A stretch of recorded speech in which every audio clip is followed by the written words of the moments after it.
Hey friends, Ctrl+Alt+Tech brings you a series of tech tutorials that are short, interesting, and informative.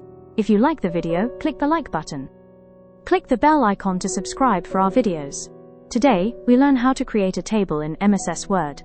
Open a Word document. Go to the Insert menu. Click Insert.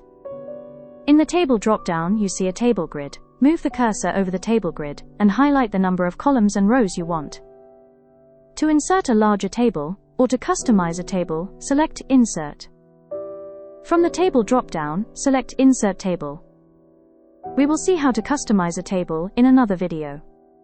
Now that you have inserted a table, you can create headers for each column.